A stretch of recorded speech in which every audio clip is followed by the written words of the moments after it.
کچھ لوگ نماز کے تشہد میں ولی ولی اللہ پڑھتے ہیں، یہ درست ہے یا نہیں؟ ولی کتنے ہیں؟ کس نے کہا 3 ہیں؟ اب تک تو یہی کیا بیان کیا؟ 14 ولی۔ پہلی بات ساتھ دیجئے تاکہ نتیجہ لے سکیں۔ جہاں جس کو کوئی مسئلہ ہو وہ فوراً سے پوچھے تاکہ مسئلہ حل ہو جانا چاہیے۔ اب جبکہ سوال کا جواب شروع کر دیا ہے تو ابہام نہیں رہنا چاہیے۔ ولی کتنے ہیں؟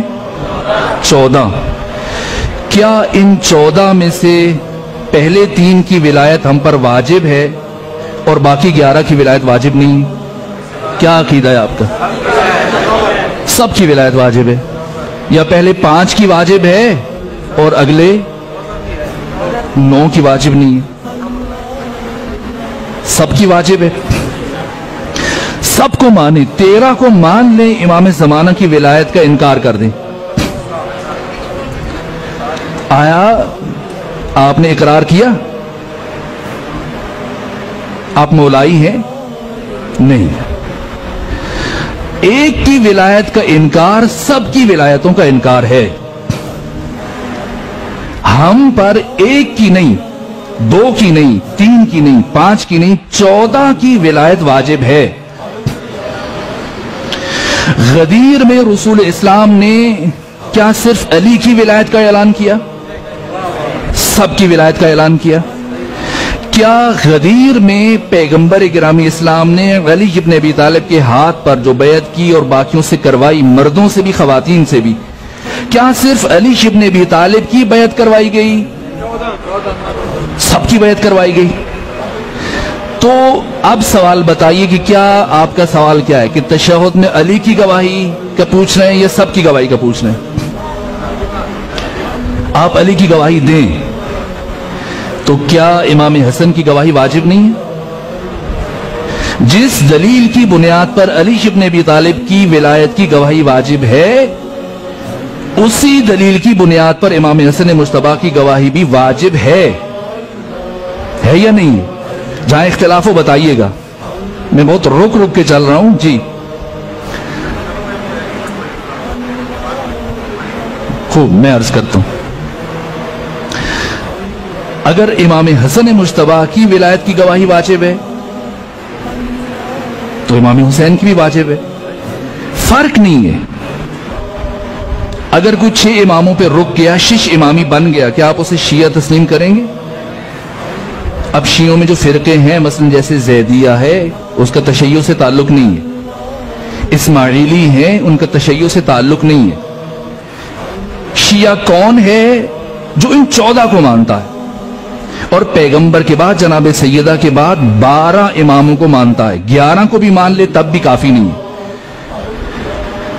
پہلی بات کہ پیغمبر کا نام نماز میں لیا جائے تو باقیوں کا کیوں نہ لیا جائے؟ بات تو ٹھیک ہے نا؟ غلط ہے؟ ٹھیک ہے۔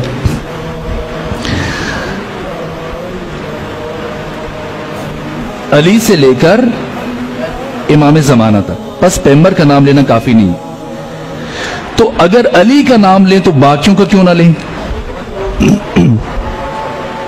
لینا چاہیے نہیں لینا چاہیے؟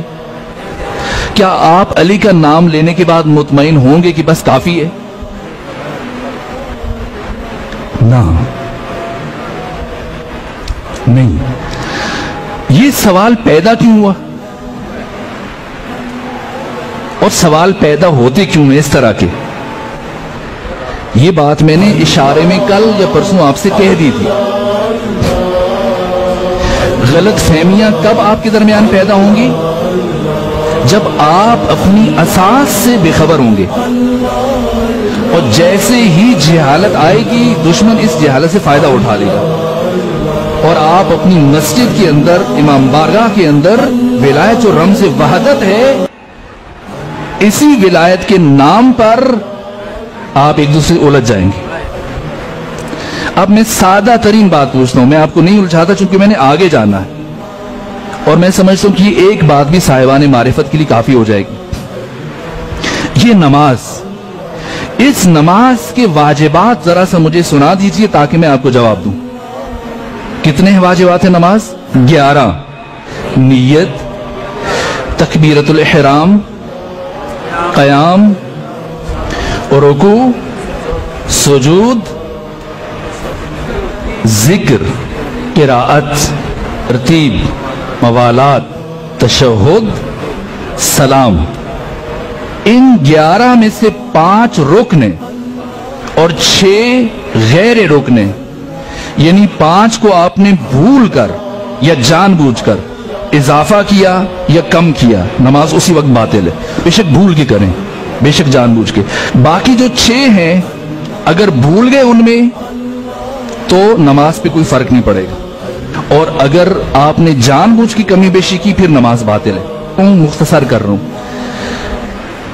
آپ نماز میں جو ذکر پڑھتے ہیں ان میں سے ایک ہے درود، جسے آپ صلوات کہتے ہیں۔ بتائیے کب کب اور کہاں کہاں پڑھتے ہیں؟ ایک ہی ذکر کو آپ نے رکوع میں بھی پڑھا، سجدوں میں بھی پڑھا، قنوت میں بھی پڑھا، تشہد میں بھی پڑھا، ٹھیک ہے؟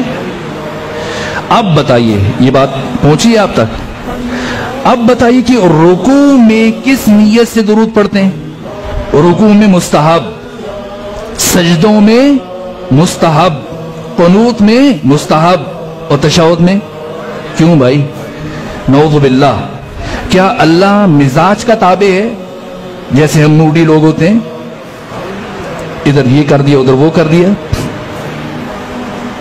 آئیے سوچیں کہ ہر مقام پر اللہ نے درود کو مستحب قرار دیا، کیا وجہ ہے کہ سجدے میں، تشہد میں اسی درود کو اللہ نے واجب قرار دے دیا۔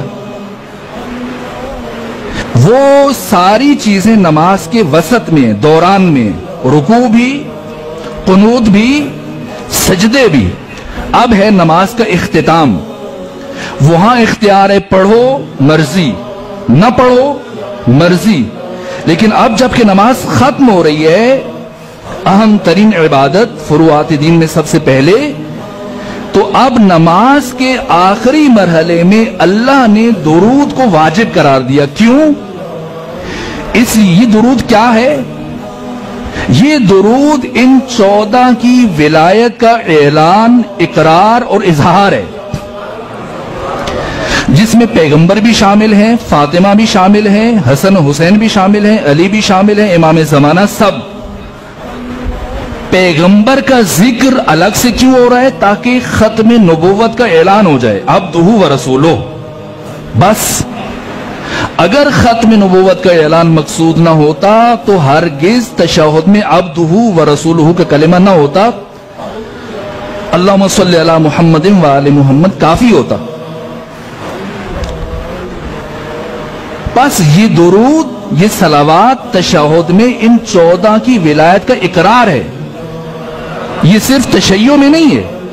یہاں تک کہ امام شافعی جو جمہور کے امام ہیں، کہا کہ اے اہل بیت محمد، آپ کے شرف اور مقام کے لیے اتنا کافی ہے کہ من لم یصلی علیکم لا صلاۃ لہ، کہ جو شخص حالت نماز میں آپ پر درود نہیں بھیجتا، اس کی نماز اس کے منہ پہ مار دی جائے گی۔ کیوں واجب قرار دیا اللہ نے؟ اب چھوڑیے نہ ذرا، قنوت میں آپ چھوڑ دیں درود کو، نماز پہ فرق پڑے گا، سجدوں میں چھوڑ دیجئے فرق پڑے گا، اور رکوع میں چھوڑ دیجئے، جہاں جی چاہے پڑھیں نہ پڑھیں، پوری نماز میں نہ پڑھیں، تشہد میں چھوڑ کے دیکھیے کیا نماز قبول ہے؟ نہیں ہے۔ تو سوال یہ باشعور انسان کے لیے کہ اللہ نے تشہد میں درود کو کیوں واجب قرار دیا؟ اس لیے کہ اب نماز کا اختتام ہے، اور اب نماز کی قبولیت کا دار و مدار ان 14 کی ولایت کے اقرار، اعلان اور اظہار پر ہے۔ رکوع میں پڑھتے ہیں یا نہیں پڑھتے؟ سجود میں، قنوت میں، تشہد میں، مستحب یا واجب؟ مستحب۔ اللہ کو محمد سے پیار ہے، علی سے پیار نہیں ہے، حسن سے پیار نہیں ہے، حسین سے پیار نہیں ہے، جس نے اپنا سب کچھ نماز کے لیے قربان کر دیا۔